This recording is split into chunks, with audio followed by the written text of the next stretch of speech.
Hi, I'm Stephen Hann from Archery Supplies. I'm here today to do a review on the Martin Scepter.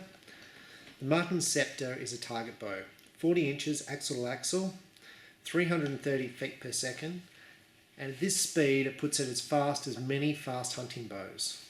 Now what makes this a target bow is the length and the brace height. Now the Martin Scepter held the world record and may still even hold the world record for a feature event shot by Roger Hoyle in America. He shot 14 something or other, a big score out of 1440. Now I just want to go on that point. A lot of people are interested in compound bows and the differences between them. Now his score, I think it was 1417 or 1420 or something out of 1440. Big score. The top recurve archer in the world will shoot it somewhere like 1370s. Now there's not a lot of difference between the top recurve archer and the top compound archer. There's a lot of difference between the mediocre recurve archer and the mediocre compound archer, huge difference. But the point is that a compound archer with a trigger, with a scope, with all his stuff, still shoots about the same score as a recurve archer. Now, why is that? And my theory is that as long as the bow shoots consistently, arrow after arrow, you'll shoot a good score with it. And that's what this bow does. You have standard Barnsdale limbs. Now, Barnsdale are regarded as one of the best, or the best, maker of limbs in the industry. You have a basic cam system. It's a binary cam system with a rotating module here, which allows you to adjust the draw length. It has a draw stop down the bottom, so this draw stop hits the limb, so you've got a solid anchor. Machine riser, one-piece machine riser. The bow comes in camo. It's got dampeners here and here. It has, a lot of your top compound shooters will want a weight system down as low as they can get it. They have 2 points here for that, here and here. So you can basically put a side rod down nice and low, and that's pretty common on most compounds. For fitting your target sight, you can fit it here, here, here. You'll see there's four screw holes. So you've effectively got 2 positions you can move it to. You've also can add weights up the top.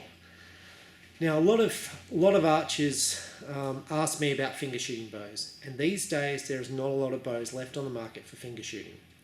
And the reason for that is the bows have become shorter, and if you twist your hand, so as you're drawing the bow back, if you twist it like this, and a lot of archers do, they twist it, they pull the string off the cams. The Martin Sabre, 40 inches, is one of the few bows I'd recommend for finger shooting. And people do shoot this for finger shooting. I've never had a problem with it. It's still fast at 330 feet per second. There is a Hoyt bow made for finger shooting. It shoots at 270 feet per second. So in speed wise, you're miles ahead with this bow. It's a rock solid bow with the limbs. Limbs are the major thing to go on bows. You've got roller bearings in the cams. It's just a nice overall bow. Now this bow also comes in camouflage. So if you're a hunter and want to shoot fingers, you can see how long the bow is. It's just, massive. But it's still fast, and that's my thing. For finger shooting, for hunting, if you want to hunt with this bow, it's 40 inches axle to axle, easy to shoot. Now, one of the common questions you get is, why is the longer bow easier to shoot? And actually I can't tell you the answer for that. The theory is that it creates less angle on the string, putting the peep sight closer to your eye. It's meant to be more forgiving. But if it was, on theory, why don't they make 50-inch bows? And back in the day, I've been shooting forever, they used to have 48-inch bows, and I used to shoot a 48-inch bow. And then what happened is they started making bows shorter. And people started shooting better scores with the shorter bows. And the bows gradually became shorter. In fact, Martin had 48-inch recurve limb bows, and then their world champions started shooting good scores with their shorter bows and started beating the longer bows. Now my theory is it was due to the speed. The longer bows were slower, they didn't have parallel limbs, as you see here. So that's my theory.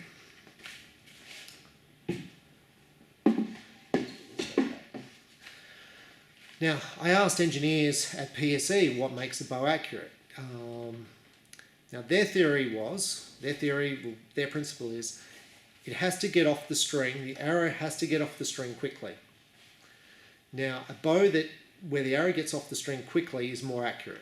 Now, the theory behind that is if you move around when you're shooting, if the arrow comes off the string quicker, the bow will be more accurate.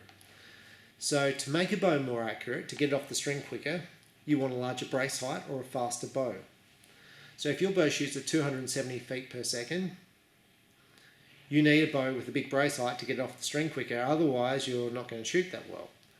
Now that's the theory. It gets down to personal practice and things what people prefer. Most target archers are shooting 38, 39 inch bows. And most hunters are shooting 32-inch bows, and your 3D guys are shooting 34s, 36s. And you'll see lots this year, 2015, whole bunch of 36, 35-inch, 34-inch bows on the market, aimed specifically at the 3D shooter. So people who are looking for a blend between an accurate bow and a faster bow, a lot of those bows. Now the Sabre as a bow, Scepter as a bow, has been replaced for 2015 by the Condor, and it comes in a couple of models, and we'll do those reviews later. This has got solid limbs, and you'll see there's not much deflection on the limbs, so these limbs, very unlikely that you're going to have a problem with them.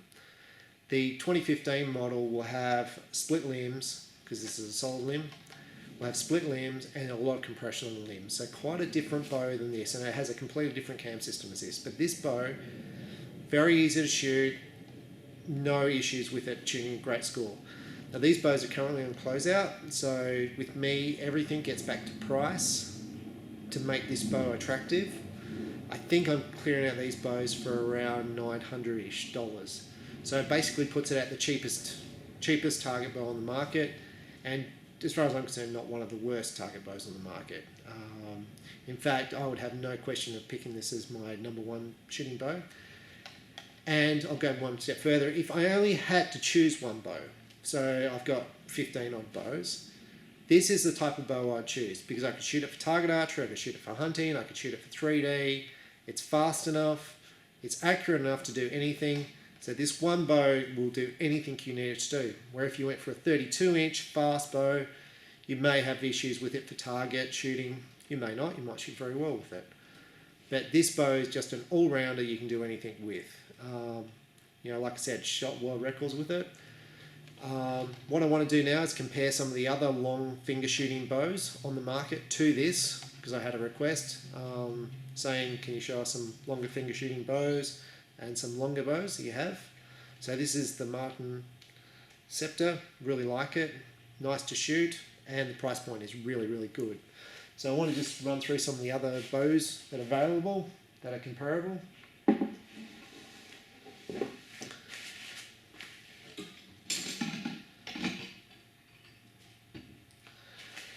Like I said, there's not many longbows made anymore on the market. This is the Mission Rally. I think you could shoot this bow with fingers, 38 inches axle, so fairly long. And as far as I'm aware, this is the cheapest, longest bow on the market. So the price point on this bow maybe $600-700 Australian dollars. And you have to bear with me because the Australian dollar moves, and we've currently lost 20%. So our prices either have gone up or are going to go up 20%. So, but this bow for axle size is pretty affordable. Now you're looking at probably around $700 for this 38 inches finger shooting bow. It's got a rotating module on the inside here to adjust the draw length. Now with this bow, if you want to make this a 50 or 60 or 70 pound bow, you buy a new module. And in fact the module is marked. If I can jump in here, hopefully you can see that there. This module is marked R70. So this is a right-handed 70 pound module. If I wanted this bow to turn into a 60 pound, I'd just buy this module.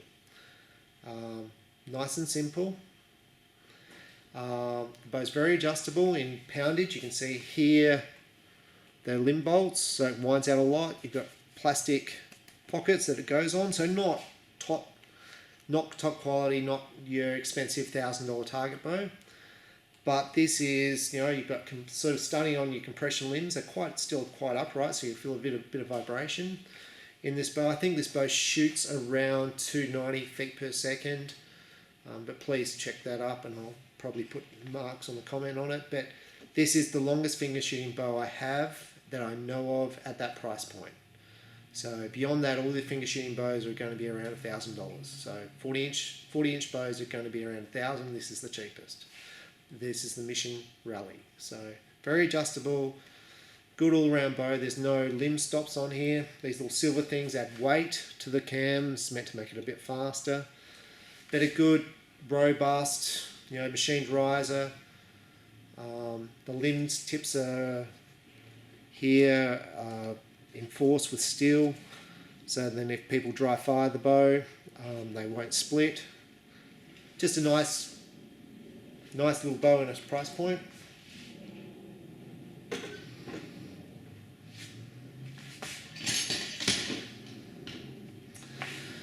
This is the Mathews Conquest 4.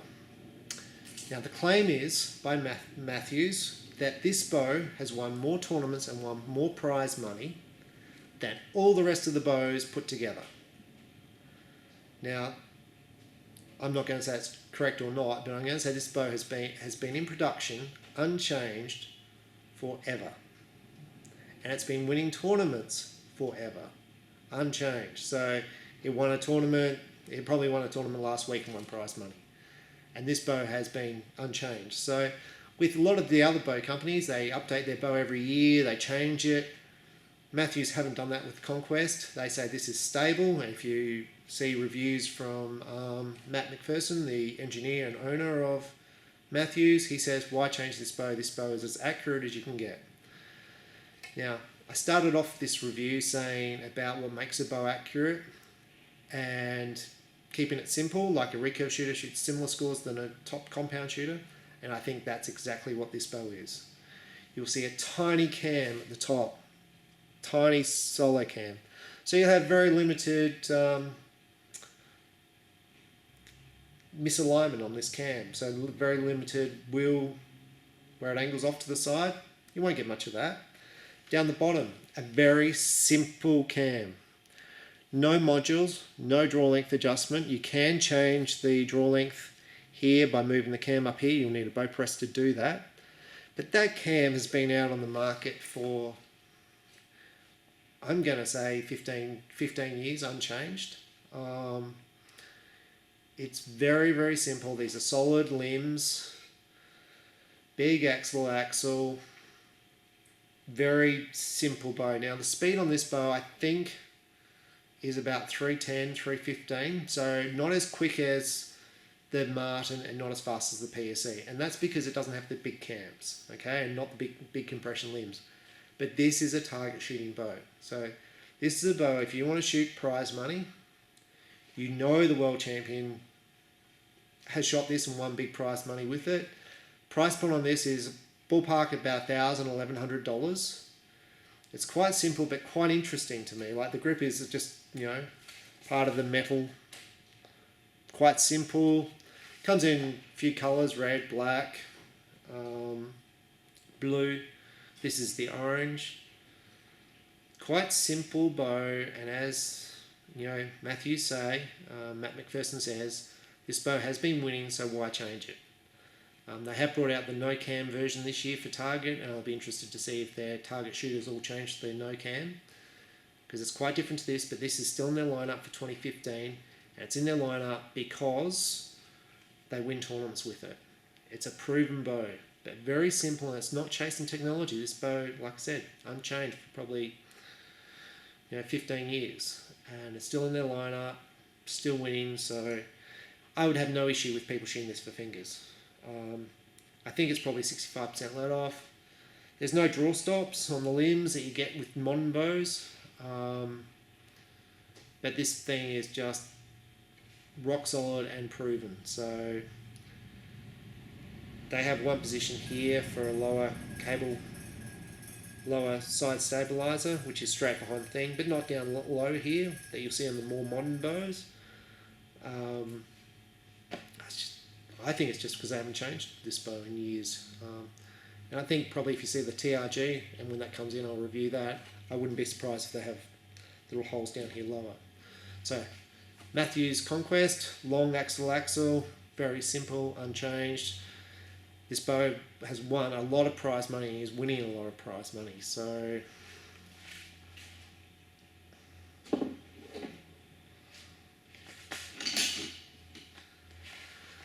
now I said with the Martin bow, if I could pick one bow, it would be the Martin Scepter. This is the other bow. This is the PSC Supra, really popular bow. 330 feet per second, rotating modules, so you can adjust the draw length to suit anyone. You don't need a bow press. Draw stops on the top and on the bottom. It's a hybrid cam system. Compression limbs, so you'll see the limbs are past parallel. You have a flexible cable guard here, so as you pull this bow back, the cable guard pulls in to reduce cam lean. Each limb's a different poundage to reduce cam lean.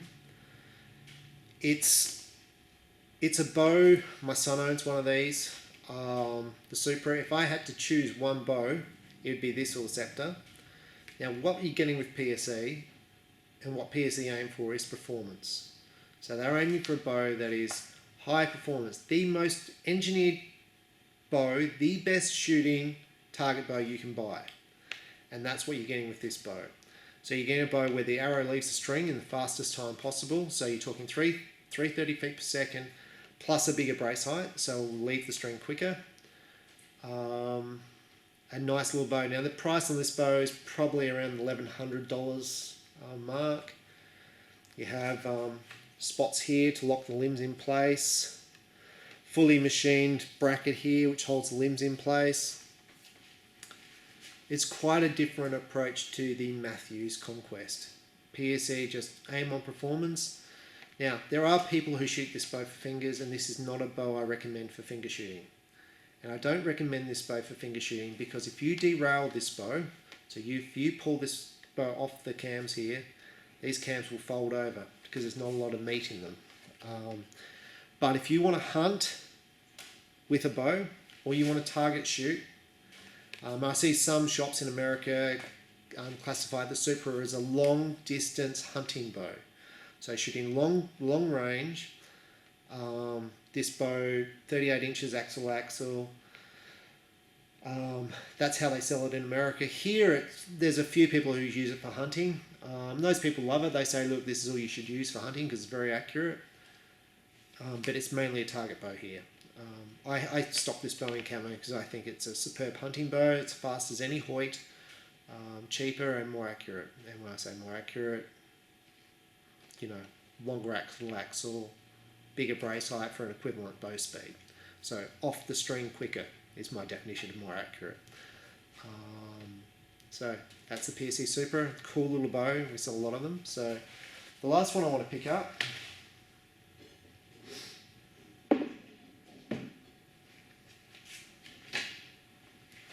is the Hoyt. Now this is a Pro Series, I can't even remember, sorry. XT 2000, top of the line, Elite. Now when I went down to a target club, there was a beginner down there and I'm shooting with him and he said, I've just brought a new bow. I said, oh yeah, which one did you buy? And this is what he brought. And I said, now why did you pick this bow? He said, I like the look of it.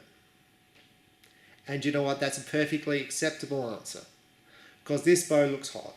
Like, does that, like the finish, it sparkles, it's got, you know, chrome finish here, chrome on the limbs. It's a hot rod, you know, it's just a sexy little beast. And he was a beginner and he'd spent about $3,000, and not from me. $3,000 on a bow, never shot before, and I must say I have never sold, ever. I've been selling bows for 30 years. I have never sold a $3,000 set of equipment to a beginner, ever, and I'm kind of proud of that. Not that I've got any problem selling $3,000 worth of gear to somebody, but the problem I have, I can't justify an expensive bow, an expensive setup compared to a cheaper one where I get the same results. I've got no problem if you're really wealthy and, you know, $3,000 doesn't mean much. Then I'm more than happy to sell you a $3,000 bow. I'm more than happy to sell you anything. But I suppose what I'm getting at, if you like the look of this bow and you go, God, this is the best looking bow. I don't like the look of the PSE. I don't like the look of the Martin. I don't like the look of the Mathews. And I really like the look of the Hoyt. Well, then you buy it, right? But I want to go into specifics about this bow to compare it. Now you've got laminated limbs here. You can see they're laminated on the side. And someone said to me in my review that Hoyt don't use compression limbs, which means that a lot of pressure on the limbs, because it's more stable. Well, they might have been told that. My understanding is you can't put a lot of tension on the laminated limb. So hence these limbs don't have a lot of preload on the strings and cables. These cams are not adjustable in draw length. There's no modules. So I found this bow really hard to move. I had this bow for the best price in Australia and I haven't been able to move it all year. There's no adjustment, so one bow suits one person. It's a great looking bow. The speed on this bow is about 300 feet per second. It weighs about the same weight as a boat anchor, which I think it's about 5 pounds. And the theory behind that is that the more a bow weighs, the more stable you are. So if you hold up 5 bricks, house bricks, you're more stable than holding up 1 house brick. That's the theory. Now the world champion, there's a world champion, Rio Wild, he shoots one of these. And he shoots extremely good and he stacks heaps of weight onto it. And that's great because he shoots 300 arrows a day and he's very solid, he's a big guy. For me, I would hurt my body, I would hurt my shoulders. I'm not big enough to hold that sort of weight. I don't believe I am. So anyway, that's the theory. Now you'll see they've got an anchor down here, a lower spot for the cable guard, for the rear stabilizer to go, below where the stabilizer is. So this is really top of the line target bow, 300 feet per second, big brace height, non-adjustable cams. It does come in a model with adjustable cams where I think you get about 2 inches of adjustment. There's not a lot of pre-tension on these limbs, but the limbs look absolutely beautiful. This is all machined. A lot of the Hoyts that I've done comparisons on have been plastic here. This is all machined here, so top of the line. Now this bow sells, I'm going to guess, probably $1,800. Top of the range Hoyt, 1800, somewhere like that. So that's comparing to the PSE Supra, which is 1,000. The PSE Supra is 330 feet per second. This is 300 feet per second. Supra is almost half the price of this bow. It's got adjustability. This has got a basic cable guard, not flexible. There's no limb stops on the cams, so very simple. But it looks $1 million. So if you like the look of it, and I think it looks $1 million, honestly. That's why you buy this bow. I'm sure there's lots of technical stuff on this bow and the Hoyts, but they tend not to be as high performance. And that's because there's more meat in the cams here, and they don't have the preload on the limbs. So to get speed out of bow, you need to reduce the weight of the cams. You need to put more pre-tension on the limbs, and you need to build the speed into the cam system. So basically you need to load up the weight and hold it for as long as possible and then drop it off at the last minute. But, that's the other bow, but really expensive, and the Hoyt do have some longer axle shooting bows on the market, and check them out. But they don't sell very well for me, so I don't think they sell very well for anyone because I haven't seen any of them. So I saw one and it was just basic round wheels and it was like $2,000. But they do have a couple. So if you're looking for a finger shooting bow, Hoyt do have a couple in their lineup, which are, I think, 48 inches. Axle, they're somewhere around the $18 to $2,000 price point. But check those out. So go back. This is a review about the Martin Scepter, and that's, as far as I'm concerned, that's compared the major bows in its price category. I like the Scepter because of the Barnsdale limbs, the price point, the rotating modules, the limb stop. And in fact, in all those bows I compared, the Martin Scepter is the only one with the limb stop. It has, Barnsdale limbs, which are just rock solid. Limbs are crucial to be rock solid, and it's as fast as the PSE Supra at 330 feet per second. So as far as I'm concerned, if you're looking for a target bow, a hunting bow, which is longer, more forgiving, check out the Martin Scepter. And they have got a new one coming out for 2015 called the Condor, not released yet, but it should be released in mid-January. There's a couple of versions, and I'll do reviews on those when they're available. So thank you very much. Have a nice day. Thank you. Bye.